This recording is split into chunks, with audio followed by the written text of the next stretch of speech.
आवाज आ रही है और स्क्रीन शेयर हो रही है? एक बार बता देना। स्टार्ट करें फिर? हाँ जी। ओके। यस।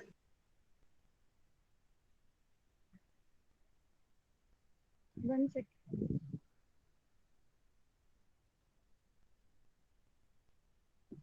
आप है ना अपनी नोटबुक ओपन रखना, नोटबुक में साथ के साथ मेन पॉइंट्स लर्न करते चलना, मतलब ठीक है, लिखते जाना छोटे छोटे पॉइंट्स से, और फिर साथ के साथ याद हो जाएंगे। फिर एक बार खुद से रिवाइज करोगे ना तभी याद हो जाएंगे साथ के साथ। ठीक है, करें शुरू? और ना इसको जी। जूम कर लेना अगर मान लो इन केस स्क्रीन पे आप पूरी नहीं आ रहा हो। One second.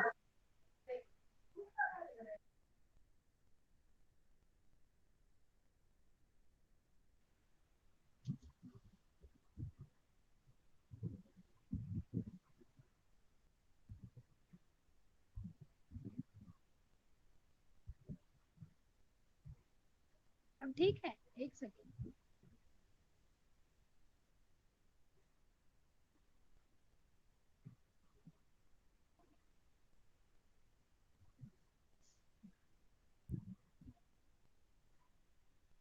अब ठीक है ना, स्टार्ट करें? हाँ। देखो स्टार्टिंग में है expose factor research means, expose factor research के रिगार्डिंग जितने भी क्वेश्चन है वो सारे यहाँ यहीं पर है। नॉर्मली एक्सपोज फैक्टर रिसर्च का मीनिंग क्या होता है कि जो भी घटना एक बार घट चुकी है उसके इम्पैक्ट को जब भी हम जानने की कोशिश करते हैं वो हमारी एक्सपोज फैक्टर रिसर्च होती है। ठीक है ना? तो क्वेश्चन ये होगा, ये सारे के सारे चार ऑप्शन होंगे, इनमें से हमें एक चूज करना था कि the research is carried out after the incident. Meaning जो रिसर्च हम स्टार्ट करते हैं इंसिडेंट होने के बाद में तो उसको कौन सी रिसर्च बोलते हैं? Expose factor research. क्लियर है? अब देखो research is carried out prior to the incident, उससे पहले कौन सी रिसर्च? एक्सपोज तो बोली नहीं जाएगी वो। अच्छा, the research is carried out along with the happening of an incident, incident के होने के साथ साथ जो रिसर्च हो रही है, ऐसा थोड़ी ना होता है एक्सपोज में। The research is carried out keeping in mind the possibility of an incident, meaning हमारे दिमाग में ये आइडिया है कि वहां पर ये इंसिडेंट होने वाला है और उसके रिगार्डिंग हम रिसर्च कर रहे हैं, अभी हुआ नहीं है, माइंड में आया है, तो वो भी हमारी एक्सपोज फैक्टर रिसर्च नहीं मानी जाएगी। तो एक्सपोज फैक्टर क्या मानी जाएगी? वो रिसर्च जो कि carried out after the incident, incident होने के बाद में हुई है। क्लियर बात? आगे क्या कहा है कि द स्टडी, सेकंड पॉइंट मतलब नेक्स्ट क्वेश्चन जो था, the study in which the investigator attempt to trace an effect is known as, meaning यहां पर एक इफेक्ट को आप ट्रेस करने की कोशिश कर रहे हो, इफेक्ट को जानने की कोशिश कर रहे हो ना, तो वो कौन सी रिसर्च में होगा? आपका एक्सपोज फैक्टर रिसर्च में। क्लियर बात? ठीक है, हेलो, बताते जाना हाँ साथ के जी। साथ। यस। नेक्स्ट क्वेश्चन है कि research intend to explore the effect of possible, बस आपको एक वर्ड मिल जाए, पूरा क्वेश्चन भी पढ़ने की जरूरत नहीं है। यहाँ पर क्या वर्ड मिल गया है? Effect, right? कि research intend to explore the effect of a possible factor for the organisation of effective mid day meal invention, उनके बारे में वो कोशिश कर रहे हैं कि क्या मिड डे मील हम जब प्रोवाइड कर रहे हैं बच्चों को क्या इम्पैक्ट पड़ रहा है या क्या इफेक्ट दिखने को मिल रहा है, जो भी कुछ है। तो ऐसी कौन सी रिसर्च करेंगे हम उनके ऊपर? वो भी करेंगे हम एक्सपोज फैक्टो मेथड। ना हम हिस्टोरिकल करेंगे, ना डिस्क्रिप्टिव सर्वे मेथड करेंगे, ना एक्सपेरिमेंटल करेंगे। क्लियर? आगे फिर नेक्स्ट क्वेश्चन है एक्सपोज फैक्टो मेथड से ही कि observing the effect on dependent variable and making probes into factor variable which explain it. यहाँ पर हमने क्या ऑब्जर्व करने की कोशिश करी? इफेक्ट डिपेंडेंट वेरिएबल पर। ठीक है, तो फिर क्या कौन सी रिसर्च मानी जाएगी? Expose facto method. अब देखो जो ये नेक्स्ट पॉइंट है ना, ये आपको लर्न करना है कि एक्सपोज फैक्टो मेथड कौन सा टेस्ट होता है? टिपिकल कैरेक्टरिस्टिक्स टेस्ट, क्योंकि इसमें बड़ा मुश्किल होता है ना, आप कोई भी इफेक्ट को ट्रेस कर रहे हो या जो भी कुछ है, मुश्किल काम तो है ही क्योंकि वो चीज घटना घट चुकी है। ठीक है, तो इसको आप लर्न कर लो, टिपिकल कैरेक्टरिस्टिक्स टेस्ट को। उसके बाद नेक्स्ट क्वेश्चन है कि researcher attempt to evaluate the effect, फिर क्या वर्ड आ गया? क्या वर्ड आ गया सामने? बताओ। Effect. Evaluate the effect, effect word आ गया तो कौन सा आंसर आएगा हमारा? Expose facto method. ठीक है, उसके बाद ये कह रहा है कि ये नहीं वाले हैं, the research is carried out prior to the incident, research is along with और कीपिंग इन माइंड वाला, ये नहीं वाले हैं, ठीक है। नेक्स्ट क्वेश्चन है कि एक्सपोज फैक्टर मेथड का मतलब क्या होता है? Casual comparison and correlational study. याद रखना, जहां पर कोज एंड इफेक्ट की बात आती है तो फिर वही वर्ड कौन सा आ गया? कैजुअल का मतलब कोज एंड इफेक्ट, और हमने वर्ड देखना है कि इफेक्ट। इफेक्ट दिखते ही क्या आंसर आएगा हमारा? Expose factor method. क्लियर बात? आगे क्या है नेक्स्ट हाँ में? जी। Expose factor method probing into the causal factor. फिर क्या आ गया? Causal factor from the observe effect. Observe effect में से हमने क्या प्रोब किया? Casual factor. कैजुअल का मतलब क्या होता है? कोज एंड इफेक्ट, और इफेक्ट वर्ड आते ही आंसर क्या आएगा? Expose factor. क्लियर बात? आगे क्या कह रहा है कि the critical difference between experimental and expose factor research lie in terms of. ये कह रहा है कि आप ये बताइए कि जो आपका एक्सपोज फैक्टर मेथड होता है और जो आपका एक्सपेरिमेंट होता है, उन दोनों में डिफरेंस क्या होता है? तो ये कह रहा है कि control and manipulation of independent variable. याद रखना, जो आप इंडिपेंडेंट वेरिएबल जो होता है उसको आप कंट्रोल और मैनिपुलेट सिर्फ और सिर्फ एक्सपेरिमेंटल में कर सकते हो, क्योंकि मैनिपुलेट और कंट्रोल आप एक्सपोज में नहीं कर सकते।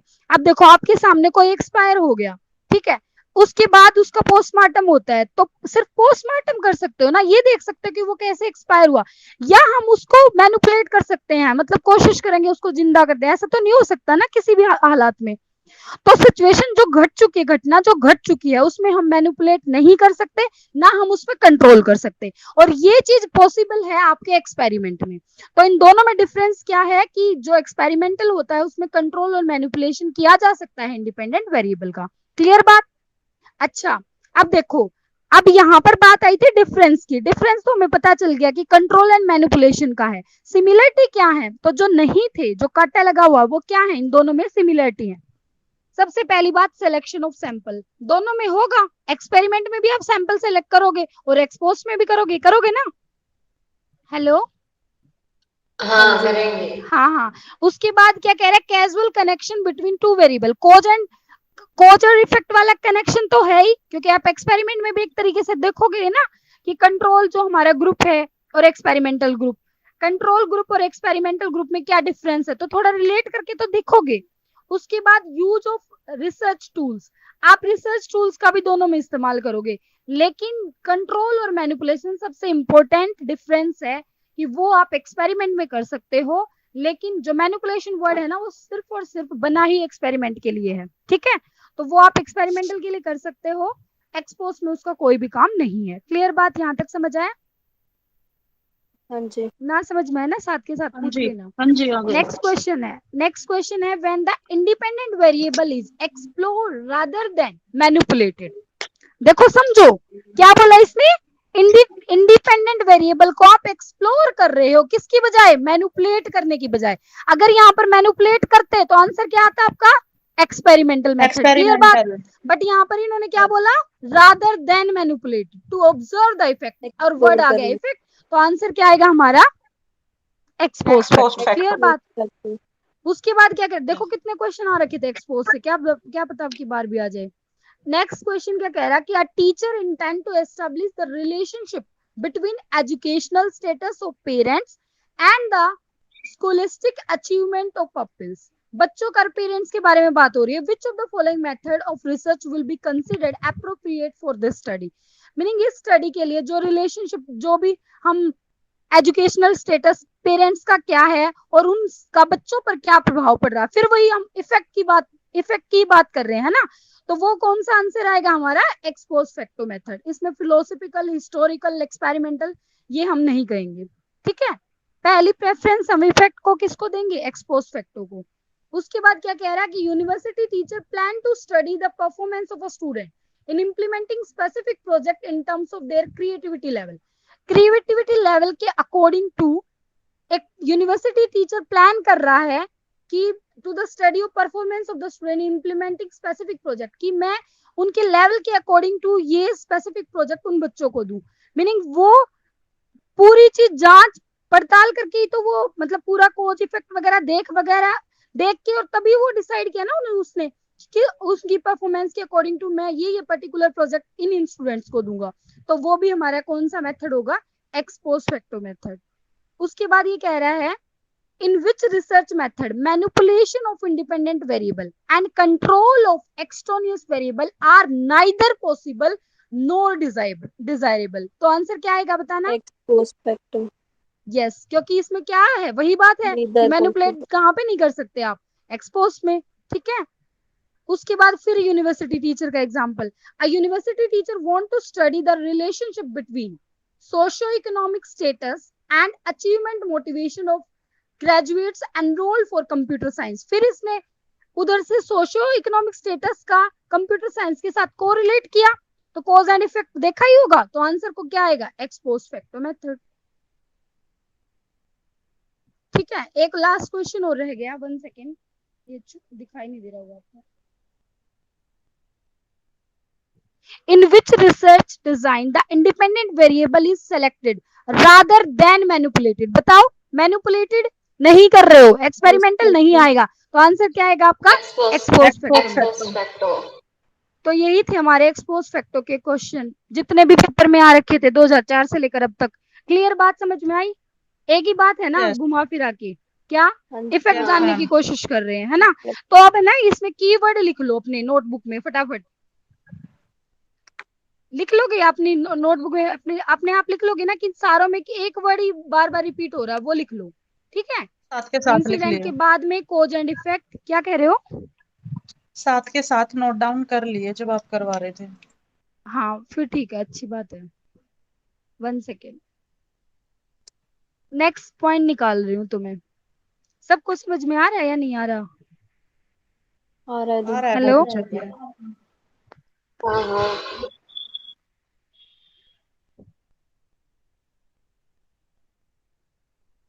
आगे हमारा एक्सप्लोरेटरी रिसर्च। एक्सप्लोरेटरी रिसर्च क्या, कौन सी रिसर्च होती है?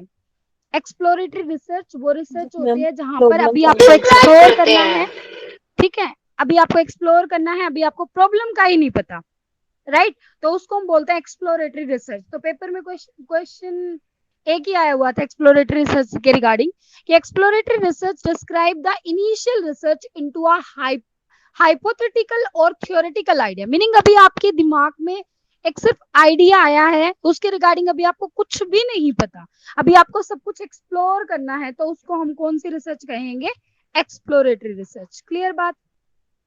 आगे आता है हमारा लॉन्गिट्यूडिनल। लॉन्गिट्यूडिनल रिसर्च कौन सी रिसर्च होती है, याद रखना, जहां पर आपका जो पॉपुलेशन है उसमें कोई भी वेरिएशन नहीं होता, कोई भी चेंज नहीं होता, लेकिन टाइम ज्यादा होता है, मीनिंग लॉन्ग टाइम के लिए होती है, ठीक है, लेकिन जो आपकी पॉपुलेशन होती है वो सेम ही रहती है। अगर मान लो आप 2 बच्चों पर स्टडी कर रहे हो, तो पूरी टाइम पर 2 ही बच्चों की, मतलब अगर 10 साल तक उन पर स्टडी कर रहे हो तो 10 साल तक उन 2 ही बच्चों को लेकर चलोगे आप, पॉपुलेशन में कोई भी चेंज नहीं करोगे, उसको बोलते हैं लॉन्गिट्यूडिनल रिसर्च। क्लियर बात? तो क्वेश्चन क्या आया हुआ था, लॉन्गिट्यूडिनल। देखो, doctor young does a study in which she observe 100 children over a period of 6 years। उसने क्या ऑब्जर्व किया बताओ, 100 children over a period of 6 years, मतलब 6 सालों तक उसने उन्हीं 100 बच्चों पर स्टडी करी। Nothing changes over time, time के अलावा कुछ भी चेंज नहीं हुआ, तो उसका आंसर क्या आएगा, बताओ, लॉन्गिट्यूडिनल। उसके बाद आता है research design that need to collect factual information on a continuing basis. अगर अब आपको क्या याद रखना है, यहाँ पर अगर वर्ड आ जाए कंटिन्यूइंग बेसिस, मतलब लगातार चल रहा है, इसका मतलब टाइमिंग चल रहा है ना, तो आंसर क्या आएगा आपका, लॉन्गिट्यूडिनल स्टडी डिजाइन। क्लियर बात? Pre post study, cross sectional. Cross sectional क्या होता है, इसका उल्टा होता है लॉन्गिट्यूडिनल का। क्रॉस सेक्शन में क्या होता है कि आपकी टाइम वही रहता है, पॉपुलेशन सेम नहीं होती पूजा, पॉपुलेशन चेंज हो जाती। नहीं बोला, पॉपुलेशन चेंज हो जाती है और टाइम सेम होता है, एक ही टाइम पे अलग अलग मतलब सैंपल्स की स्टडी करते। हाँ हाँ, वेरी गुड। उसके बाद आता है हमारा सेमिनार। अच्छा, सेमिनार के रिगार्डिंग 2-3 क्वेश्चन थे। देखो, सेमिनार क्या है, it is a form of academic instruction. Seminar कौन सी फॉर्म होती है, एकेडमिक होती है, ठीक है। जो कॉन्फ्रेंस होती है हमारी वो नॉन एकेडमिक भी हो सकती है, कंपनीज वगैरह में भी कॉन्फ्रेंस होती है, लेकिन जो सेमिनार होता है वो कौन सी फॉर्म होती है हमारी, एकेडमिक होती है। सेकंड बात, it involves questioning, discussion, debate. इसमें क्वेश्चन भी इंक्लूड होंगे, डिस्कशन भी इंक्लूड होंगी और डिबेट्स भी इंक्लूड होंगी। उसके बाद क्या कह रहा है, it needs involvement of skilled person. इसमें कौन से पर्सन की जरूरत है, स्किल्ड पर्सन की। अब देखो वहां पर अनपढ़ बैठ जाएंगे तो कोई सेमिनार नहीं हो पाएगा, ठीक है। तो हमारे को क्या चाहिए, एकेडमिक इंस्ट्रक्शन होती है, उसमें क्वेश्चनिंग, डिस्कशन, डिबेट सारे इंक्लूड होंगे, इन्वॉल्व होंगे और स्किल्ड पर्सन की इन्वॉल्वमेंट होगी। अब नीचे लिखा हुआ था, it involves large group of individuals. Seminar जो होता है वो लार्ज नंबर, बड़े ग्रुप के लिए नहीं होता सेमिनार, एक स्मॉल ग्रुप पे ही होता है, ठीक है। तो ये क्वेश्चन, ये जो पॉइंट है ये गलत है। अब फिर सेकंड क्वेश्चन आ रखा था सेमिनार के रिगार्डिंग ही, कि reflective deliberations based on specific theme. तो आपको याद रखना है कि जो भी हम वहां पर डेलिब्रेट करने वाले, अपना लेक्चर वगैरह जो भी सेमिनार प्रेजेंट करने वाले हैं, वो एक स्पेसिफिक थीम के ऊपर बेस होगा, उसको हम क्या बोलेंगे, सेमिनार बोलेंगे। अब लर्न कर लो इस पॉइंट को, reflective deliberation based on specific theme. हो गया याद? हाँ जी। ओके अब उसके बाद आता है हमारा वर्कशॉप के रिगार्डिंग। जितने भी क्वेश्चन, बहुत बहुत क्वेश्चन रिपीट हो रखे थे वर्कशॉप से, एक तो एक्सपोज से, एक एक्सपेरिमेंटल से, वर्कशॉप से, इनसे तो बहुत ज्यादा। देखो सब, अब वर्कशॉप में भी बिल्कुल आसान आसान बातें हैं।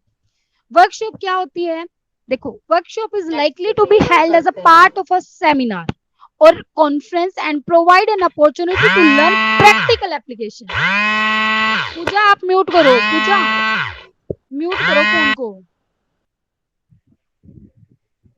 वर्कशॉप में क्या होता है, वर्कशॉप में सबसे इंपॉर्टेंट बात क्या याद रखनी है, प्रैक्टिकल एप्लीकेशन। मीनिंग देखो वर्कशॉप में क्या होता है, जो भी आपको टॉपिक वो बताएंगे ना, उसका उधर की वहीं पर उसी टाइम पर आपको प्रैक्टिकल एप्लीकेशन दिखाएंगे। मतलब अगर मान लो वो आपको एक्चुअल कुछ भी चाहे, जैसे मतलब अभी हमारा वो इकोनोमेट्रिक्स के टॉपिक थे, वो भी सिखा रहे थे ना वर्कशॉप में, क्या था कि उनको उसी टाइम पे वो प्रैक्टिकली अप्लाई करके दिखा रहे थे हमारे सामने ही। तो वर्कशॉप में ये वर्ड आ जाए ना प्रैक्टिकल एप्लीकेशन, तो उसका आंसर क्या होगा, वर्कशॉप ही होगा। क्लियर बात? Workshop is likely to held as a part of seminar or conference and provide an opportunity to learn practical application skills that show how to turn theory into practice। कि जो theory है उसको किस तरीके से practical में लाया जाएगा, वो चीजें कौन बताता है हमें, वर्कशॉप के अंदर बताई जाती हैं। क्लियर बात? सेकंड पॉइंट क्या है, क्या college want to give training in use of statistical package for social science. Meaning SPSS की ट्रेनिंग एक कॉलेज अपने बच्चों को देना चाहता है, रिसर्चर टू रिसर्चर्स, मतलब जो रिसर्च स्कॉलर्स होंगे उनको वो बताना चाहता है कि एसपीएसएस कैसे यूज किया जाएगा, ठीक है, किस तरीके से आप स्टैटिस्टिक्स के टूल्स यहाँ पर लगा के आप अपने डाटा को निकाल, जो भी कंक्लूजन आपको निकालना है वो निकाल सकते हो, राइट। तो वो किसके थ्रू आपको बताया जाएगा, तो वो भी वर्कशॉप में ही आपको बताया जाएगा। क्लियर बात? तो आंसर क्या होगा उसका भी, वर्कशॉप। समझ आ रहा है या दोबारा बताऊं? आ गया समझ। ओके उसके बाद क्या है, a group of expert in a specific area of knowledge assemble at a place. देखो एक्सपर्ट्स हैं, ग्रुप ऑफ एक्सपर्ट्स हैं, वो एक area, specific area for knowledge assemble at a place, एक प्लेस पर वहां पर असेंबल हुए हैं and prepared a syllabus for a new course, और एक नए कोर्स के लिए सिलेबस प्रिपेयर कर रहे हैं। वो प्रोसेस भी वर्कशॉप में ही होती है। जैसे ना जब हमारे मतलब जैसे मेरी 12th हुई थी, उसके 2-3 साल के बाद चेंज हुआ था, शिवानी और के टाइम पे चेंज हुआ होगा आई थिंक, अकाउंट्स में जो डिबेंचर वाला चैप्टर नहीं होता था, शिवानी याद है, हाँ 7th 8th चैप्टर होता था, उसमें चेंजेस हुए थे तुम्हारे, या तुमसे 1 साल बाद हुए थे? तो ना अकाउंट्स में तो सारे, हुए थे। हाँ तो सारे टीचर्स को ना बुलाया गया था वहां पे उसके रिगार्डिंग, कि ये चेंज होगा, इसमें सिलेबस में ये चेंज होगा, और ये मतलब इस तरीके से पहले बच्चे क्वेश्चन सोल्व करते थे, अब ऐसे करना है। तो उसके रिगार्डिंग जब वहां पर जो बातें हुई थी वो वर्कशॉप में ही हुई थी। तो ये जो बातें, ये जो नया कोर्स डिसाइड करना है, नया सिलेबस, जो भी कुछ बातें होती हैं, वो वर्कशॉप ही प्लेटफॉर्म होता है। तो उसका आंसर भी क्या आएगा आपका, वर्कशॉप। क्या group of expert in a specific area of knowledge assemble at a place and prepared a syllabus for a new course, तो उसका आंसर भी क्या होगा, वर्कशॉप। क्लियर बात? उसके बाद आता है कि workshop are mean for, workshop क्या होती है, hands on training experience, normal सी बात है ये तो, है ना।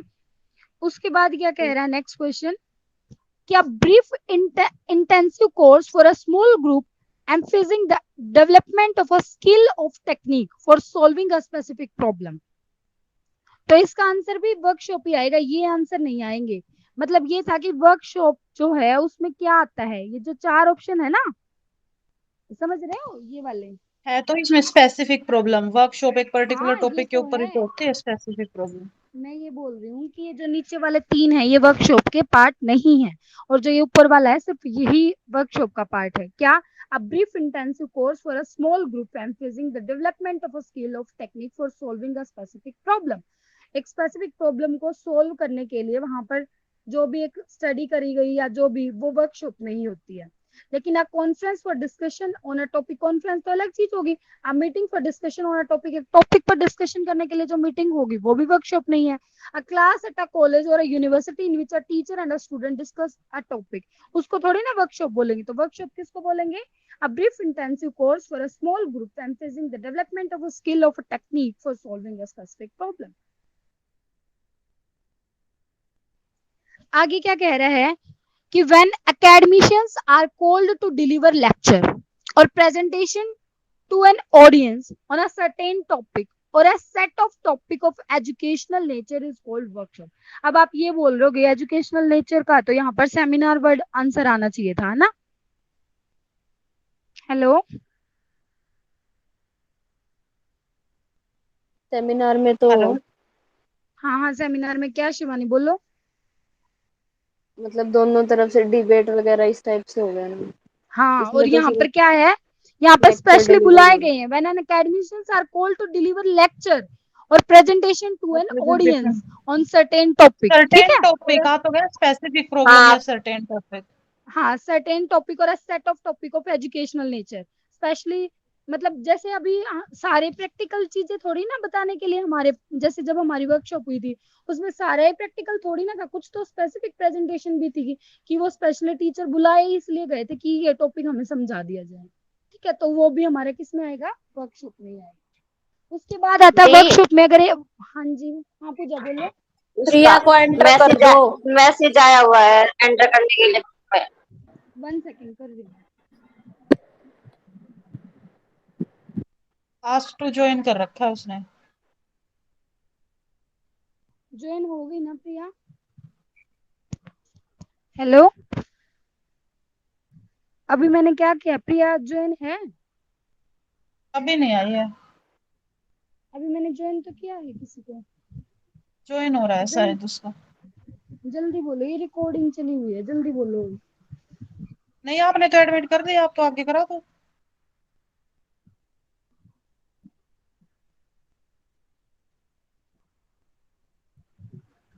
ओके, तो यहाँ पे वर्कशॉप में ये वर्ड याद रखना आप, target oriented group based reflection, ये वर्ड पक्का याद कर लो। वर्कशॉप क्या है, target oriented group based reflection. Clear बात। वर्कशॉप के रिगार्डिंग जितने भी क्वेश्चन थे ना वो सारे खत्म। अब आती है हमारी कैरेक्टरिस्टिक्स ऑफ रिसर्च। इसमें कैरेक्टरिस्टिक्स के साथ साथ वो सारे पॉइंट्स हैं जो एक एक पॉइंट ही थे, मैंने अलग टॉपिक नहीं बनाया। तो ये 150 पता नहीं कितने हैं, 100 कुछ, रुक जाए 1 मिनट देख के बता रही हूँ। ये टोटल 171 पॉइंट्स हैं। ये आप लर्न कर लेना, जो समझ में आ रहा है वो समझो, बाकी लर्न करो, ठीक है। देखो, कैरेक्टरिस्टिक्स ऑफ रिसर्च, रिसर्च क्या होती है, एक सिस्टमैटिक प्रोसेस है। रिसर्च एक प्रोसेस है। रिसर्च प्रॉब्लम ओरिएंटेड है और रिसर्च पैसिव नहीं है। 4 पॉइंट याद हो गए पहले। रिसर्च क्या है, सिस्टमैटिक है। रिसर्च एक प्रोसेस है। रिसर्च प्रॉब्लम ओरिएंटेड है और रिसर्च पैसिव नहीं है। क्लियर बात। आगे क्या है, देखो, रिसर्च लीड्स टू डिस्कवरी, बात समझ रहे हो, इसका मतलब हाँ क्या जी। हुआ, हाँ, क्या हुआ, मतलब नई बताओ। नई रिसर्च करते हैं ना इसलिए डिस्कवर करते हैं। क्या कह रहे हो निधि, दोबारा बताना। हेलो, रिसर्च डिस्कवरी की तरफ लेके जाती है। हाँ हाँ, very good. Research leads to discovery, but अगर मैं ये बोलूं आपको कि डिस्कवरीज आर रिसर्चेस, तो वो ठीक होगा। नहीं, रिसर्च करेंगे तभी हाँ, तो हम डिस्कवर करेंगे। तो वो रिसर्च गलत करेगी है। तभी डिस्कवरी ठीक है, होगी। अगर क्वेश्चन में आ जाए डिस्कवरीज आर रिसर्चेस तो वो गलत है, और क्वेश्चन में आ जाए रिसर्च लीड टू डिस्कवरी तो वो ठीक है। क्लियर बात। आगे क्या है, ऑब्जेक्टिव्स आर स्टेटेड इन, ये बात लर्न कर लो, इतनी बार रिपीट हुआ 3 या 4 बार यही पॉइंट, मैंने बार बार लिखा नहीं ये पॉइंट, बट 3 या 4 बार रिपीट हो रखा 6 पॉइंट, कि जो ऑब्जेक्टिव्स होते हैं वो कहाँ लिखे जाते हैं। देखो, रिसर्च जब आप करोगे आगे, सबसे जो इम्पोर्टेंट चीज होती है वो हमारे ऑब्जेक्टिव होते हैं। ठीक है, मीनिंग हमारे ऑब्जेक्टिव किसी भी पहली रिसर्च के साथ मैच नहीं होने चाहिए। अगर मान लो जब भी आप, जैसे ही आप अपनी सिनोप्सिस तैयार करोगे और उसके बाद जब आप मीटिंग में लेकर जाओगे अपनी सिनोप्सिस को, और उसमें आप ऑब्जेक्टिव लिखोगे, और अगर वो किसी के साथ मैच हो जाते हैं ना, तो आप उस टॉपिक पर रिसर्च कर ही नहीं सकते, क्योंकि आपसे वो मीटिंग वाले जो वहां पर बैठे होंगे, वो पता है क्या कहेंगे, कि बात बोलेंगे, जब इन ऑब्जेक्टिव्स पर आपकी पहले रिसर्च हो चुकी है तो आप क्यों आगे करने, है ना। जब आपका कोई पर्पज जो ऑब्जेक्टिव है ही नहीं कुछ अलग, तो क्यों आ गए आप इन टॉपिक्स पर, और इन चीजों पर, इन बातों पर सेम टू सेम रिसर्च हो रखी है, तो जाओ यहाँ से। इसीलिए जो आपके ऑब्जेक्टिव्स होते हैं वो सबसे इंपॉर्टेंट होते हैं, और ऑब्जेक्टिव आपके बिल्कुल डिफरेंट होने चाहिए, मीनिंग ऑब्जेक्टिव में कुछ भी मैच नहीं होना चाहिए जो भी पहले जितनी भी रिसर्चेज हुई है उनमें। तो उन ऑब्जेक्टिव्स को आप कहाँ पर लिखोगे, तो जब आप थीसिस बनाओगे उसके जो चैप्टर 1 होगा ना, वहां पर आपके ऑब्जेक्टिव लिखे जाएंगे, ये बात लर्न कर लो। Objectives are stated in chapter 1 of the thesis. जो आपकी थीसिस होंगी उनमें चैप्टर होंगे 7 to 8 चैप्टर्स, पता नहीं अभी मुझे कितने चैप्टर्स होते हैं, उन चैप्टर का जो चैप्टर 1 होगा वहां पर आपके ऑब्जेक्टिव लिखे जाएंगे। क्लियर बात। उसके बाद क्या है कि क्वालिटी ऑफ अ रिसर्चर, एक रिसर्चर की क्वालिटी कौन कौन सी होती है, तो 7, 8, 9 ये तीनों पॉइंट में क्वालिटीज ही लिखी है, ये लर्न ही कर लो। पहले मैं 8 बता रही हूँ, he must be of alert mind. जो रिसर्चर होगा उसका अलर्ट माइंड होना चाहिए, अलर्ट माइंड नहीं है तो रिसर्च नहीं कर पाएगा। और काइनेसिस इन इंक्वायरी और unison with that of which he is in research. अब मुझे नहीं पता इस 7th का मीनिंग क्या है, पर अब लर्न कर लो कि एक क्वालिटी है एक रिसर्चर की। ठीक है, उसके बाद फिर ऑब्जेक्टिव आ गया। ऑब्जेक्टिव के रिगार्डिंग पॉइंट, पहला हमने ऑब्जेक्टिव के रिगार्डिंग क्या बात याद करी, कि थीसिस के चैप्टर 1 में ऑब्जेक्टिव होने चाहिए, और दूसरी बात क्या है कि जो ऑब्जेक्टिव होने चाहिए वो पिन पॉइंटेड होने चाहिए। बात समझ में आई, क्या होने चाहिए objective, pin pointed. Objective should be pin pointed. उसके बाद नेक्स्ट है, तो systematically examine and critically analysis the investigation sources with objectivity. ये रिसर्च की कैरेक्टरिस्टिक्स है 11 नंबर पे भी। अगर आपसे ये पूछा जाए मतलब कि इसका मीनिंग क्या होगा, तो उसका मतलब रिसर्च है, या यूं पूछा जाए रिसर्च के साथ कनेक्टेड कौन सी बातें हैं, तो सिस्टमैटिकली एग्जामिन आ गया ना, वो रिसर्च ही है। systematically examine and critically analysis the investigation source with objectivity। objectivity मतलब नो बायसनेस। ठीक है, तो आंसर क्या आएगा, रिसर्च। अब देखो रिसर्च क्या था, एक रिसर्च, एक वर्ड जो पहले दूसरी या तीसरी कैरेक्टरिस्टिक्स थी वो क्या थी रिसर्च के regarding, research leads to discovery. तो यही है to discover new things, research है ना। रिसर्च का इस्तेमाल किया जाता है, मतलब रिसर्च के थ्रू ही हम नई थिंग्स को डिस्कवर करते हैं। उसके बाद 13 पॉइंट क्या कह रहा है, to keep pace with the advancement in knowledge, most important point. अभी क्वेश्चन मतलब इसके रिगार्डिंग और भी रिपीट हो सकता है कि ये बताओ जो रिसर्च है उससे क्या फायदा होता है, तो उसमें ये भी पॉइंट आ सकता है कि रिसर्चर की डेवलपमेंट होएगी। आप रिसर्च कर रहे हो, आपने पीएचडी कंप्लीट कर ली, ठीक है, आपकी डेवलपमेंट होएगी, लेकिन हमने ना स्पेसिफिक होके नहीं देखना पेपर में। ठीक है, हमने जनरल बात सोचनी है कि जनरल क्या फायदा होगा रिसर्च का। क्लियर बात, कहीं आप अपने पॉइंट ऑफ व्यू से उसको आंसर लगाया हो, आपको जनरल आंसर लगाना है। जब भी आप यूं आए कि आंसर क्या लगाना चाहिए, ठीक है, तो वहां पर सबसे इंपॉर्टेंट वर्ड क्या रहेगा, to keep pace with advancement in knowledge. आप नॉलेज की एडवांसमेंट होगी। अब देखो अगर कोई भी रिसर्च कर रहा है, ये नहीं कि उसकी नॉलेज बढ़ रही है, जो भी रिसर्चेज हुई है ना उन सब से सबकी नॉलेज बढ़ रही है बाद में, जब उनको पता चल रहा है, या फिर उनका टाइम वेस्ट नहीं होता है ना, सीधी उनको नॉलेज हो जाती है। तो रिसर्च से क्या होता है, एडवांसमेंट ऑफ नॉलेज। क्लियर बात। 14 पॉइंट क्या कह रहा है, कह रहा है कि depth of a research can be जज। रिसर्च कहां तक जाएगी, उसकी मतलब कितनी अंदर तक जाएगी, या उसकी गहराई क्या है, वो चीज आप कैसे पता लगाते हो, वो ऑब्जेक्टिव देखते ही पता चल जाते हैं। जो रिसर्चर ने ऑब्जेक्टिव चूज करे कि उसका पर्पज ही क्या है, ऑब्जेक्टिव क्या है उस रिसर्च को करने के। वो मीटिंग के जो हेड होंगे ना, वो उसी को देखते ही पता कर देंगे कि ये रिसर्च में क्या करने वाला है। तो सबसे इंपॉर्टेंट जो होते हैं वो ऑब्जेक्टिव ही होते हैं, राइट। रिसर्च का टाइटल देखकर कोई डेप्थ का नहीं पता चल सकता। टोटल एक्सपेंडिचर कितना खर्च किया आपने रिसर्च पर देख के नहीं पता चल सकता। ड्यूरेशन ऑफ द रिसर्च आपने 10 साल लगाए, 20 साल लगाए, पता नहीं चल सकता।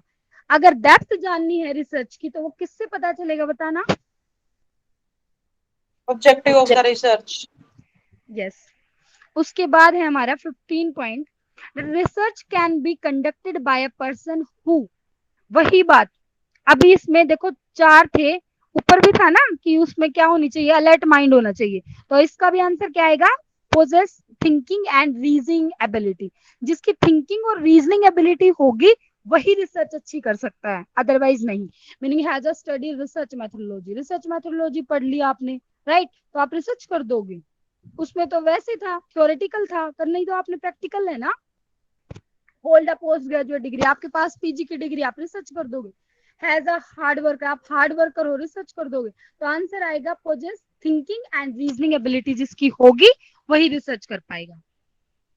आगे क्या है नेक्स्ट, देखो नेक्स्ट क्वेश्चन फिर वही, objective of the research are stated in the first chapter of the thesis. बिल्कुल सही बात है ना। हेलो। हाँ जी। हाँ, नेक्स्ट पॉइंट क्या है, researcher must possess analytical ability, वही बात होगी, एनालिटिकल है ना। उसके बाद नेक्स्ट कह रहा है कि variability in the source of problem, problem के रिगार्डिंग बातें अगर आ गई ना तो रिसर्च में आएंगी वो, ठीक है। उसके बाद है observation is not a method of research, मतलब पेपर में आ रखा था कि कौन सा मेथड नहीं है रिसर्च का। तो उसमें सारे थे एक्सपोज फैक्टर वगैरह जो भी कुछ, तो उसमें ऑब्जर्वेशन भी था। तो याद रखना ऑब्जर्वेशन आपका रिसर्च का मेथड नहीं है। रिसर्च का मेथड एम्पिरिकल स्टडी है, बट एम्पिरिकल स्टडीज में आपकी ऑब्जर्वेशन प्लस एक्सपीरियंस दोनों आते हैं। खाली अब से ये कहा जाए ऑब्जर्वेशन रिसर्च तो वो रिसर्च नहीं है, कोई भी मेथड नहीं बना हुआ। तो आप इसको लर्न कर लो, मैंने इसलिए लिखा था कि याद रहे अगर रिपीट हुए तो, ठीक है। उसके बाद नेक्स्ट पॉइंट है question number point number 20, identify a problem is the first step of research. Meaning ये पूछा गया था रिसर्च का पहला स्टेप बताइए, तो पहला स्टेप क्या होता है रिसर्च का, आइडेंटिफाई अ प्रॉब्लम। और एक क्वेश्चन और आएगा जिसमें आइडेंटिफाई ऑफ अ प्रॉब्लम की जगह कुछ और आंसर आएगा कि कुछ एरिया वगैरह देखना है, ऐसा कुछ जो आएगा तब बताऊंगी मैं, ठीक है। तभी मैं बताऊंगी डिफरेंस क्या है इन दोनों में। अभी आप इतना ही याद रखो कि रिसर्च का पहला स्टेप क्या होता है कि आपके दिमाग में पहले प्रॉब्लम आनी चाहिए, क्योंकि जब आपके दिमाग में प्रॉब्लम आएगी ना, 1 सेकेंड, जब आपके दिमाग में प्रॉब्लम आएगी तभी आप आगे रिसर्च करोगे। उसके बाद आता है 21, authenticity of a research findings in its. Authenticity research findings में कैसे पता लगेगी, अगर वो ओरिजिनल होगी, ओरिजिनलिटी के थ्रू, वैलिडिटी एंड ऑब्जेक्टिविटी, तभी ये तीनों चीजें रिसर्च के अंदर होंगी, ओरिजिनल, वैलिड और ऑब्जेक्टिविटी, नो बायसनेस, तभी उसकी क्या पता चलेगा कि रिसर्च फाइंडिंग्स में कोई भी कमी नहीं है, ऑथेंटिक डाटा है। क्लियर बात। आगे कह रहा है research problem is selected from the stand point of, हमेशा याद रखना जो रिसर्च आप कर रहे हो, राइट, वो आप सोसाइटी को ध्यान में रखते हुए कर रहे हो, सोसाइटी की रेलिवेंस को ध्यान में रखते हुए कर रहे हो। आप अपना अकेले का सेल्फ मोटिव देख के आप रिसर्च नहीं कर रहे हो। क्लियर बात। तो सबसे जो इम्पोर्टेंट पॉइंट है या किसके पॉइंट ऑफ व्यू से आप रिसर्च प्रॉब्लम देख रहे हो, वो याद रखना आपको, सोशल रेलिवेंस। रिसर्चर का इंटरेस्ट अगर उसमें, वो चीज नहीं देखनी, फाइनेंशियल सपोर्ट नहीं देखना, अवेलेबिलिटी ऑफ रेलिवेंट लिटरेचर। देखो अगर हम वैसे बात करें ना, इन जनरल होता क्या है, तो जो नीचे के तीनों पॉइंट है ना यही होता है। हम अपना इंटरेस्ट देखते हैं, फाइनेंशियल सपोर्ट की हमें वहां पर वो जो डाटा वगैरह है वो पैसे वैसे में तो नहीं मिलेगा, वो देखते हैं हम। और ये देखते हैं लिटरेचर अवेलेबल है या नहीं है, राइट। ये चीज रियलिटी यही है कि हम ये तीनों चीजें देखते हैं और उसके बाद हम टॉपिक सेलेक्ट करते हैं कि हाँ हाँ हमें इस टॉपिक पर रिसर्च करनी है। लेकिन आपको मेन चीज, अगर आप जनरल बात सोचो और पेपर पॉइंट ऑफ व्यू से सोचो, तो आपको मेन टॉपिक किस पर ध्यान रखना है, सोशल रेलिवेंस। क्लियर बात। चले आगे। हाँ जी। यहाँ पे ना अपनी खुद खुद के बारे में बिल्कुल भी मत सोचना, टीचिंग में और रिसर्च में सबसे इंपॉर्टेंट बात यही होती है कि आपको खुद के बारे में बिल्कुल नहीं सोचना, खुद के बारे में सोच के दूसरे को भले के बारे में सोचना, और वही आपका आंसर होगा। उसके बाद आता है the research is always. Research is always क्या होती है research? Number 1, verifying the old knowledge, जो आपको पहले नॉलेज थी, क्योंकि हम रिसर्च में करते ही क्या है, नोन से अननोन की तरफ जाते हैं। नोन का मतलब आपको कोई नॉलेज होगी ना, तो आप ओल्ड नॉलेज को क्या करना चाहते हो, वेरीफाई करना चाहते हो। और दूसरा पॉइंट, एक्सप्लोरिंग न्यू नॉलेज, आप नई नॉलेज को एक्सप्लोर करना चाह रहे हो। और filing the gap between knowledge, जो पहले वाले रिसर्चर ने किया और अब आप करना, जो आप करना चाहते हो, उसके बीच में जो गैप है, जो अभी रहती है कमी, वो कमी आप पूरा कर रहे हो, तो वही तो रिसर्च होती है। क्लियर बात? तीनों पॉइंट याद हो गए ना? हेलो, हाँ जी। ओके। उसके बाद 24 क्या है, the basis on which assumptions are formulated. The basis on which assumptions are formulated मतलब किस बेस पर अजम्पशंस को फॉर्मुलेट हम करते हैं। तो ये कह रहा है cultural background of the country, ये तो लर्न कर लो, मुझे कुछ समझ नहीं आया, मतलब ये कुछ है क्या, कोई मतलब थोड़ी ना है। यूनिवर्सिटी नहीं है, specific characteristics of the caste वगैरह से रिलेटेड नहीं है, तो ये cultural background of the country के रिगार्डिंग हम एजम्पशंस फॉर्मुलेट करते हैं। तो कल्चरल बैकग्राउंड आ जाए ना, अगर रिपीट हो जाए तो आंसर लगाया ना, ठीक है। उसके बाद है 25, research is working in a specific way to search for the truth of any problem. मतलब देखो, इसने ये बोला कि research is working in a scientific way to search, क्या सर्च करना चाहते हैं, for truth of any problem, searching again and again, finding solution to any problem. अब मुझे ये बताओ, ये आंसर ठीक है 25 का? तुम्हें ठीक लग रहा है 25 का आंसर जो है, फिर बताना।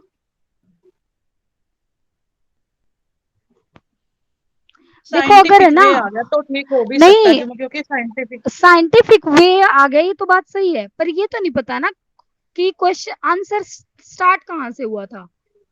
अगर मान लो साइंटिफिक वे 2 के बाद स्टार्ट हो रहा है, तो क्या पता। अगर देखो वैसे ही क्वेश्चन ऐसे आ जाए, रिसर्च इज, खाली क्वेश्चन आ जाए रिसर्च इज, ठीक है, और उसके बाद ये क्वेश्चन होता working in a scientific way to search for a truth of any problem, यही था मेरे हिसाब से। रिसर्च इज के बाद ही ऑप्शन स्टार्ट थे। अब याद आया मुझे, मैंने ना ये लिखा नहीं अच्छे से, ये क्वेश्चन इतना ही था, रिसर्च इज, ठीक है। उसके बाद ये 3 ऑप्शन थे, उनमें से आपको आंसर लगाना था। तो ये साइंटिफिक वे जहां पर आ जाता है ना, वो रिसर्च ही होती है, उसके बाद चाहे कुछ भी लिखा हुआ हो, फिर आप आंसर ये नहीं लगाओगे finding solution to any problem. और दूसरी बात, यहाँ पर वर्ड है एनी प्रॉब्लम, आपने पूरा ठेका थोड़ी ना ले रखा सबका, मैंने चार्जर देना एक बार, सबका थोड़ी ना ये कि यस, कोई भी प्रॉब्लम आपके सामने आ जाए आपने सॉल्यूशन ढूंढना है, क्योंकि आप रिसर्च कर रहे हो भाई, एक प्रॉब्लम को लेकर आप चल रहे हो, राइट। तो आंसर तो क्या ऊपर होएगा, भी ऐसा ही वर्किंग है, in a truth of scientific. Any problem. अच्छा, वो तो ऐसे बोल सही रखा है ना, कह रहे हो, किसी प्रॉब्लम के बारे में, कोई भी एक, कंट्रीब्यूट मतलब। To research for truth of any problem. हाँ सही कह रहे हो शिवानी, ऊपर भी तो एनी प्रॉब्लम ही है। कोई नहीं, यानी आप है ना प्रॉब्लम अभी तो सही है साइंटिफिक वर्ड इसमें। याद रखो। क्या? यही तो मतलब हुआ, किसी भी प्रॉब्लम का फाइंड आउट करना, जो भी हाँ चूज कोई करिए। भी जो आपने चूज कर ली है, ठीक है। तो अभी मेन यही बात याद रखो, साइंटिफिक वे आया इसलिए इसका आंसर ये है, अदरवाइज नहीं होता, ठीक है। उसके बाद आता है हमारा a common test in research demand much priority on. सबसे ज्यादा प्रायोरिटी रिसर्च के अंदर किस चीज की होती है, वो रिलायबिलिटी, यूजेबिलिटी, ऑब्जेक्टिविटी, मतलब इसका आंसर था ऑल ऑफ द अबव।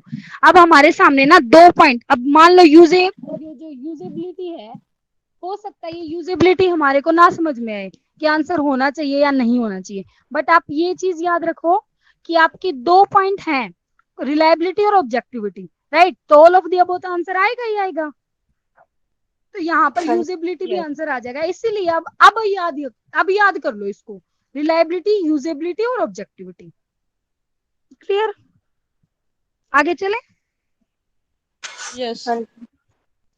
आगे हमारा क्वेश्चन क्या है कि following phrase that describe the meaning of research as a process. इसमें भी all of the above answer था, following phrase that describe the meaning of research as a process. Research का meaning as a process किस वजह से होता है, तो सिस्टमेटिक एक्टिविटी, एक्टिविटी क्या है, एक तरीके से प्रोसेस ही है, चल रही है systematic activity. Objective observation, problem solving, तीनों याद कर लो। और तीनों के तीनों अलग से दिख रहे हैं कि रिसर्च के ही हैं। ऑब्जेक्टिव ऑब्जर्वेशन मतलब आप ऑब्जर्व कर रहे हो लेकिन आप उसमें बायसनेस नहीं दिखा रहे, ठीक है। प्रॉब्लम सॉल्विंग भी रिसर्च का ही पार्ट है और सिस्टमैटिक एक्टिविटी भी। उसके बाद आता है essential qualities of a researcher are, कि रिसर्चर्स के अंदर कौन कौन सी एसेंशियल क्वालिटी होनी चाहिए। Number 1 speed of free inquiry, number 2 मतलब बायसनेस ना हो, reliance on observation and evidence, आप रिलाय हो, जो आपने ऑब्जर्व किया है और जो आपने एविडेंस तथ्य जो आपने निकाले हैं वो रिलायबल हो, रिलायंस आप खुद विश्वास करते हो और वो रिलायबल हो। उसके बाद सिस्टमाइजेशन और थ्योराइजेशन ऑफ नॉलेज, सिस्टमैटिक वर्ड आ गया तो भी आंसर आना है। उसके बाद आता है research is conducted to, research क्यों कंडक्ट की जाती है, जनरेट न्यू नॉलेज, क्लियर बात, ऑब्टेन रिसर्च डिग्री। अब इसका भी answer all of the above ही होगा। अब हम यूं तो कह नहीं सकते ना कि ये जो रिसर्च डिग्री है ये वाला स्पेसिफिक आ गया और इसको काट दो, तो ऑल ऑफ द अबव में तो ये भी डालना पड़ेगा, है ना। वैसे भी रिसर्च ऐसा तो है नहीं ना कि हम डिग्री लेना ही नहीं चाहते, वैसे फ्री फंड में रिसर्च कर रहे हो तो ये भी हमारे लिए जरूरी बात है, तो ये भी आंसर आएगा ऑब्टेन रिसर्च डिग्री। उसके बाद री इंटरप्रेट एग्जिस्टिंग नॉलेज, ये भी बात हम पहले कर चुके हैं कि एग्जिस्टिंग नॉलेज में हम कुछ ना कुछ कंट्रीब्यूट कर रहे हैं। उसके बाद research is conducted to develop theory, theory को डेवलप करने के लिए भी रिसर्च की जाती है, क्लियर बात। उसके बाद ये कह रहा है कि which one of the following is a research tool, आपके सामने 4 ऑप्शन है, उनमें से रिसर्च टूल बताइए कौन सा है। Questionnaire, graph, illustration, diagram. तो सबसे इंपॉर्टेंट जो बात अलग से दिख रही है रिसर्च टूल वो क्या होगा, क्वेश्चनियर, है ना, सबसे इंपॉर्टेंट चीज होती है ये क्वेश्चनियर। उसके बाद आता है research is considered ethical if it, 1 second 1 minute,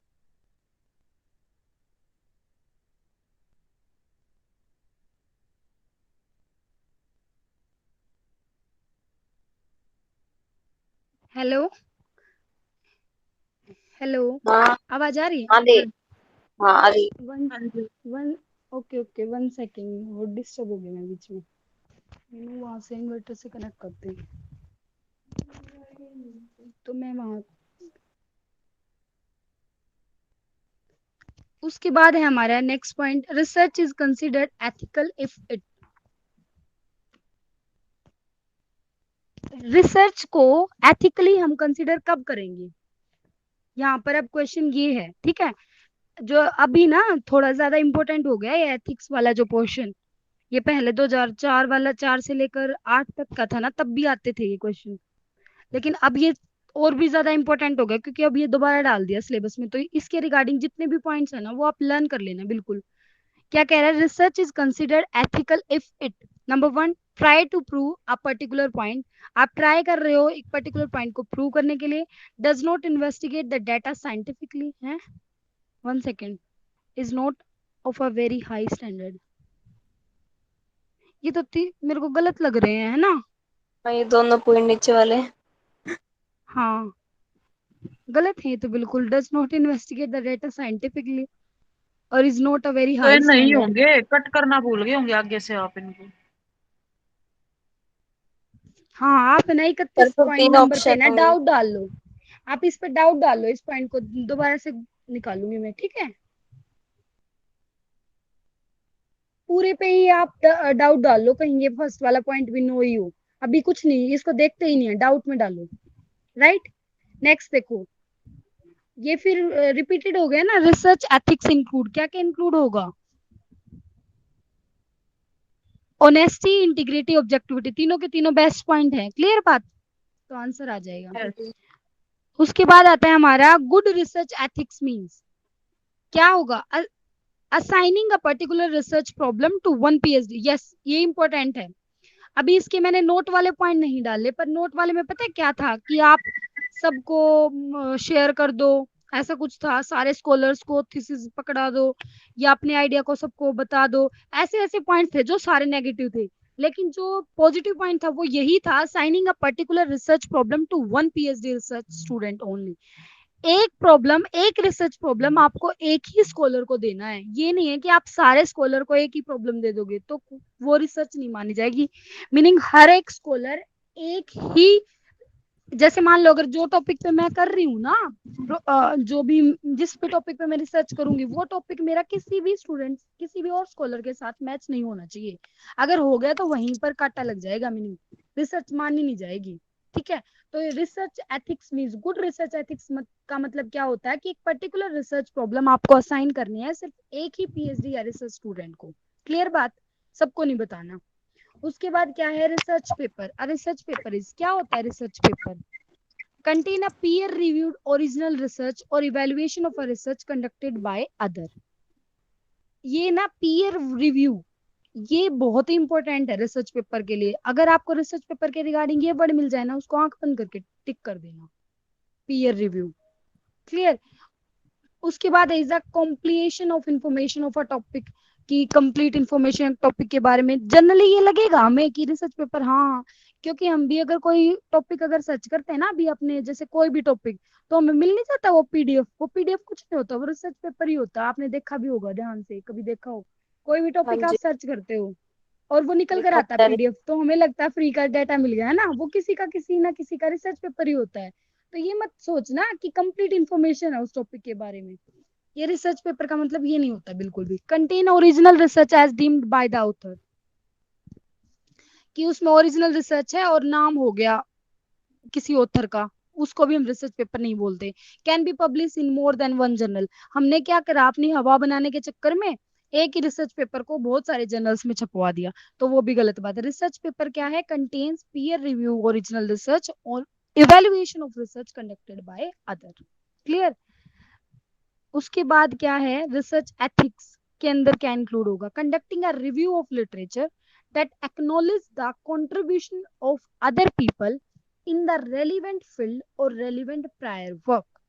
अब रिसर्च एथिक्स में, अब यही वर्ड रिसर्च एथिक्स के अंदर ये पॉइंट क्यों लिया, अब हम पहले नो वाले पढ़ते हैं तब हमें पता चलेगा कि इसलिए ये लिया। ठीक है, सबसे पहला पॉइंट नो वाला क्या है? Publishing the same paper in two research journal. क्या ये बात एथिक्स के रिगार्डिंग है? सही है कि आप एक ही पेपर को आप 2-3 जर्नल्स में छपवा दो without telling the editor, editor को ना बताए हुए। ये बात सही है एथिक्स के अकॉर्डिंग टू है? हेलो, नहीं। नहीं है ना, गलत है ना ये। तो एथिक्स के अकॉर्डिंग टू मतलब जो सही बात हो, जिसमें हमारा जो अंदर वाला मन है ना, वो ये बोल देना हाँ तुम सही काम कर रहे हो, इसका मतलब एथिक्स को तुम फॉलो कर रहे हो। और जो अंदर वाला मन ये बोले ना वो कुछ गड़बड़ कर रहा है, बाहर जाने की जरूरत ही नहीं कि एथिक्स है या नहीं है, ऑटोमेटिक आपको आंसर अपने अंदर वाला मन दे देगा। तो सेकंड पॉइंट है trimming outlier from a data set without discussing your reason in a research paper.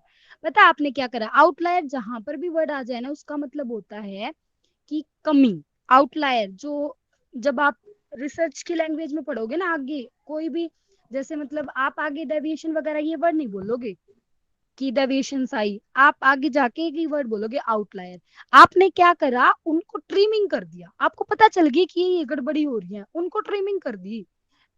वही क्या हो गया? इसका मतलब आपने एथिक्स को फॉलो नहीं करा, गड़बड़ी कर दी ना। आपने तो अपना पेपर छपवाना था, पेपर छपवाने के लिए जो जो गड़बड़ी यूं लग रही थी कि गड़बड़ी होंगी और आपका पेपर वापस रिजेक्ट होके वापस आएगा, आपने उनको ट्रिमिंग कर दिया, तो वो भी क्या होगा? एथिक्स नहीं होगा। उसके बाद कह रहा है including a colleague as an author on a research paper in return for a favor even though the colleague did not make a serious contribution to the paper। मैंने ना कुछ भी नहीं किया पेपर में और मेरी फ्रेंड ने जो मेरी कलीग थी उसने सारा पेपर बना दिया और मेरा नाम लिख दिया, तो ये क्या एथिक्स होगा? बिल्कुल भी नहीं होगा। इसमें क्या है? मतलब हमने नाम ले लिया लेकिन हमने उस पेपर में कंट्रीब्यूट किया ही नहीं, तो क्या रियलिटी में एथिक्स को फॉलो किया? नहीं किया। तो अब तीनों पॉइंट थे ना नेगेटिव, तो आंसर क्या आएगा? फर्स्ट वाला। अब फर्स्ट वाले के बारे में क्या बात कही, अब ध्यान से सुनो। Conducting a review of literature, आपने रिव्यू ऑफ लिटरेचर कंडक्ट किया, मीनिंग आपने जो पहले स्टडीज हो चुकी थी उनको पढ़ा। That acknowledge the contribution of the other people, जिसमें क्या था? दूसरे लोगों का कंट्रीब्यूशन था इन द रेलिवेंट फील्ड और रेलिवेंट प्रायर वर्क। आपने उसको पढ़ लिया, तो क्या गलत बात है? तो एथिक्स है, ये तो करना ही पड़ेगा। बात समझ में आई? तभी तो आपके ऑब्जेक्टिव निकल कर आएंगे कि आप क्या नया कंट्रीब्यूट करना चाहते हो सोसाइटी में। बताओ, यहाँ तक क्लियर है? 35 पॉइंट तक हाँ। जी। सबको समझ में आ रहा है या सो रहे हो? सुन रहे हैं।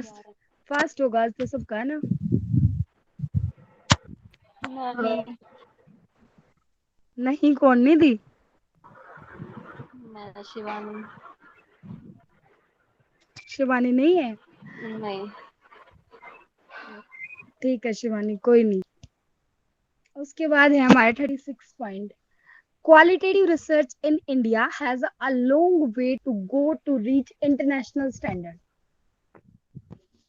अच्छा, ये पता है क्या था? ये कट्टा लगा रखा ना, हाँ हाँ। ऐसे क्वेश्चन होंगे, वो नहीं होते कि एक स्टेटमेंट सही है, एक स्टेटमेंट गलत है। ठीक है, तो इसमें जो ऊपर वाली जो 2 लाइन है वो सही है, नीचे वाली जो 2 लाइन है वो गलत है। क्या qualitative research in India has a long way to go to reach international standard? Learn ही कर लो इस बात को। Because the funding agency do not support qualitative research in academic institution, ये बात गलत है। ऐसा नहीं है कि जो फंडिंग एजेंसी है वो क्वालिटेटिव रिसर्च को सपोर्ट नहीं करती, बट इन्होंने ये नेगेटिव बात बोल दी, इसलिए सेकंड स्टेटमेंट गलत है। फर्स्ट स्टेटमेंट ठीक है कि जो क्वालिटेटिव रिसर्च होती है इंडिया में has a long way to go to reach international standard, वो इंटरनेशनल स्टैंडर्ड्स तक पहुंची जाती है। मीनिंग अच्छी बात है, पॉजिटिव बात है, तो ठीक होगी बात। ठीक है, ऐसे करके याद कर लो। उसके बाद कह रहा है deconstruction is a popular method of research in. Deconstruction तो वो लिटरेचर रिव्यू करके ही आप करोगे। Basic science, applied science, social science, इससे कोई फायदा नहीं। रिसर्च के अंदर लिटरेचर से ही आएगा।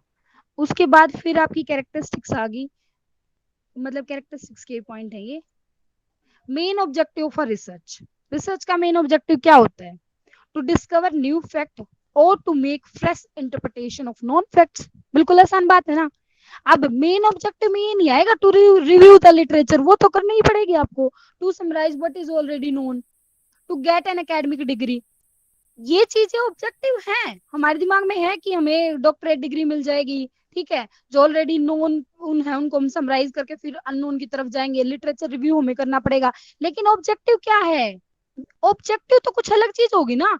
हमारा उस रिसर्च को करने का ऑब्जेक्टिव क्या है, पर्पस क्या है? वो है टू डिस्कवर न्यू फैक्ट्स और to make fresh interpretations of known fact. Clear बात? चले आगे। हाँ जी। ओके, आगे 39 point. In thesis figures and tables are included in the. कहाँ पे फिगर और टेबल, कहाँ पर थीसिस के अंदर जो फिगर और टेबल डाली जाती है वो कहाँ पे डाली जाती हैं? टेक्स्ट इटसेल्फ में डाली जाती हैं। अब मुझे इसका भी मुझे नहीं पता थीसिस का प्रैक्टिकल तरीका कि वो कहाँ पे कैसे डाली जाती है, अभी आप लर्न ही करो। टेक्स्ट इटसेल्फ में डाले जाते हैं, appendix, separate chapter, concluding chapter, ऐसा कुछ नहीं होता। मतलब मुझे ऐसा लग रहा है कि जब भी आपको फिगर या टेबल डालना है तो जहां पर आपको डालना चाहिए, जैसे मान लो आपने कोई टॉपिक कंप्लीट करा है जैसे, तो उसके बीच में ही आपने डाल दिया फिगर और टेबल, जो भी जहां पर भी आया है ना वहीं पर डाल दिया। क्यों नहीं कि अपेंडिक्स वाले उस पे डालोगे, या फिर अलग से एक सेपरेट चैप्टर बनाओगे कि ये टेबल और फिगर का है, या फिर लास्ट में जब आप कंक्लूड करोगे तब बनाओगे, ऐसा कुछ नहीं है। क्लियर बात? आगे क्या है? जो थीसिस है वो क्या है? अ थीसिस स्टेटमेंट इज क्या है? एन असर्शन है। वैसे भी स्टेटमेंट वर्ड आ गया और असर्शन का मतलब भी स्टेटमेंट होता है। ऑब्जर्वेशन नहीं है, फैक्ट नहीं है, डिस्कशन नहीं है। आगे चले? हाँ जी। बता देना, ब्रेक लेना हो तो मैं ऑफ कर दूंगी रिकॉर्डिंग। 41 पॉइंट क्या कह रहा है? The research approach of Max Weber to understand now people create meaning in natural setting is identified as. ये तो आपने लर्न करना पड़ेगा मैक्स वेबर का, कि क्या कह रहा है। The research approach of Max Weber की जो रिसर्च अप्रोच है to understand how people create meaning in natural setting is identified as. क्या आइडेंटिफाई किया उसने? Interpretative paradigm. Positive, critical, natural नहीं, आपने आंसर याद रखना है इंटरप्रिटेटिव। ठीक है, चले आगे। मैक्स वेबर इंटरप्रेट करने वाला इंसान। आगे कह रहा है रिसर्च डिजाइन क्या होता है? डिजाइन, वैसे रिसर्च डिजाइन क्या होता है जनरली बताना, बताओ। ब्लूप्रिंट। ब्लूप्रिंट। और शिवानी को छोड़कर और बताओ। लेआउट। लेआउट। लेआउट। और बताओ। टेबल। हैं? बताओ ना फ्रेमवर्क। फटाफट से। फ्रेमवर्क। Layout, blueprint, framework.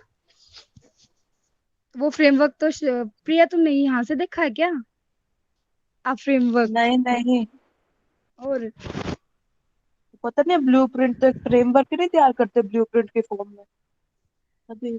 हाँ, मतलब एक तरीके से आप कह सकते हो जैसे घर का हम पूरा मैप बनवाते हैं ना कि कहाँ पे क्या बनेगा ये वो, तो इसी तरीके से जो रिसर्च आप करने जा रहे हो उसका एक ब्लूप्रिंट कह सकते हो आप, स्ट्रक्चर कह सकते हो, फ्रेमवर्क कह सकते हो। ठीक है, वही क्या है आपका रिसर्च डिजाइन है। तो आप framework for every stage of collection analysis of data, कहाँ से कलेक्ट करोगे, एनालिसिस कैसे करोगे, पूरा का पूरा एक फ्रेमवर्क, वो क्या कहा जाएगा आपका रिसर्च डिजाइन।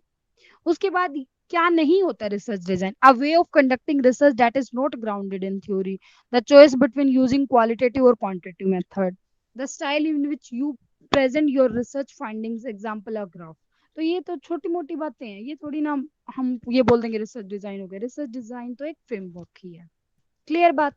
आगे क्या कह रहा है, research refers to a series of systematic activity or activities undertaken to finding out the solution of a problem। Clear बात? सिस्टमैटिक वर्ड आ गया और सॉल्यूशन ऑफ अ प्रॉब्लम आ गया, तो रिसर्च का ही मतलब है ये। आगे क्या कह रहा है, इट इज अ सिस्टमैटिक आ गया, logical and an unbiased process where in verification of hypothesis, data analysis, interpretation और formulation of principles can be done. ये भी आसान है ना। उसके बाद research is an intellectual inquiry और क्वेस्ट टुवर्ड, बिल्कुल सही बात है, it leads to enhancement of knowledge. Repeat हो गया ये पॉइंट है ना। अ ग्रुप थी, आगे क्या है नेक्स्ट 47 पर आ जाओ। जब भी बंद करना हो ना बता देना मेरे को। A good thesis writing should involve, क्या क्या एक अच्छी थीसिस में क्या इंक्लूड होना चाहिए, बिल्कुल आसान सी बातें हैं। और वैसे भी पता है ये जो चीजें आप पढ़ रहे हो ना रिसर्च के अंदर, ये आपका आगे आगे आप सबने आगे अगर इस फील्ड में जाना है, अगर आप अब जा ही रहे हो नेट क्वालिफाई करना, तो आगे आपको पीएचडी तो करनी है ना। तो ये चीजें ना अच्छी बातें, ये मतलब नॉलेज के लिए भी अच्छी बातें हैं, पेपर के लिए अच्छी बातें नहीं है, साथ के साथ नॉलेज के लिए भी अच्छी बातें हैं कि सब कुछ आपको पता है। और मुझे ना ऐसा लगा जब मैंने ये निकाले ना पॉइंट्स निकाले, तो मुझे भी खुद यूं लगा कि बहुत बहुत अच्छा किया ये निकाल के, क्योंकि आगे तो हमारे को काम ही ये करना है। और जब अगर हमें इसको इसके बारे में डीप नॉलेज होगी तो फटाफट काम होएगा, है ना। तो देखो, एक थीसिस के अंदर क्या कमी नहीं होनी चाहिए, मतलब अच्छी थीसिस कब मानी जाएगी। नंबर 1, रिडक्शन ऑफ क्या है ये punctuation and grammatical error to a minimum, बिल्कुल ही कम होनी चाहिए। 1 सेकेंड। उसके बाद सेकंड पॉइंट क्या है, केयरफुल चेकिंग ऑफ रेफरेंस। जो आपने रेफरेंस दिए होंगे ना नीचे कि हमने यहाँ से डाटा लिया, सेकेंडरी डाटा वगैरह, तो उसके आप केयरफुल चेक करो, कहीं किसी का कहीं पर नाम रख दो। उसके बाद consistency in the way the thesis in written, consistency तरीके से होनी चाहिए वो जो थीसिस है, यूं नहीं कि एक चीज वहां पर, यूं नहीं है कि वो चीज वहां पर डालनी थी वो वहां पर डाल दी, आगे वाली चीज पीछे डाल दी, बीच वाली आगे डाल दी, ऐसे ऐसे गड़बड़ी कर दी, ऐसे नहीं करना। A clear and well written abstract आपका होना चाहिए। ये चीजें जब भी आप थीसिस लिखोगे उस टाइम पर आपको ध्यान में रखनी है। बात समझ आई? आगे चले।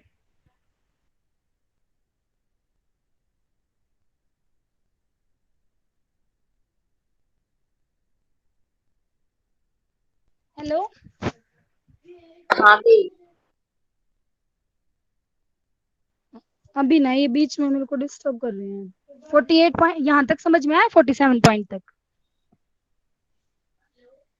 हाँ हेलो, हाँ जी।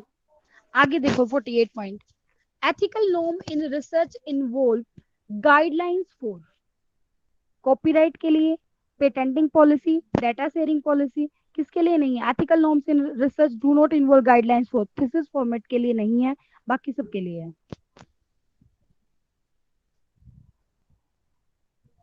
पता है ये क्यों कहना चाह रहा है, जैसे देखो मेरी बात सुनो, थीसिस फॉर्मेट जो होता है फॉर्मेट कि आपको चैप्टर 1 में आपको ऑब्जेक्टिव डालने हैं तो वो तो डालोगे आप, उसमें थोड़ी ना आपने किसी का चेप दिया, मतलब किसी का सेम टू सेम यूं का यूं फॉर्मेट आपने सेम टू सेम बना लिया तो आप उसमें डाल दोगे कि प्लेजरिज्म आ गया, ये थोड़ी ना है, ये तो फॉर्मेट है, आप सबको फॉलो करना पड़ेगा। तो वहां पे एथिकल नॉर्म्स का थोड़ी ना काम है। बात समझ में आई ना? क्लियर हुई बात कि थीसिस के फॉर्मेट में हमें कोई जरूरत नहीं है एथिकल नॉर्म्स की, वो तो आपका भी सेम रहने वाला है, और नहीं रहेगा तो गड़बड़ी होगी, और मेरा भी सेम रहेगा और सबका सेम रहेगा, right. Copyright, patenting policy, data sharing policy, इन सब में आपको ध्यान में रखना है, गड़बड़ी नहीं करनी। उसके बाद है 49 point, from the following list of the statement identify the set which has a negative implication for research ethics. Research ethics के रिगार्डिंग नेगेटिव इम्प्लीकेशंस की बात कर रहा है कि related studies are cited without proper reference. आपने क्या करा, दूसरे की यूं क्यों कॉपी कट कॉपी पेस्ट करी बिना रेफरेंस के और अपना नाम छपवा लिया, ये आपने गलत किया। Second point, conduct of practitioner is screened in terms of reported research evidence. आपने क्या करा बताना सेकेंड पॉइंट का मीनिंग।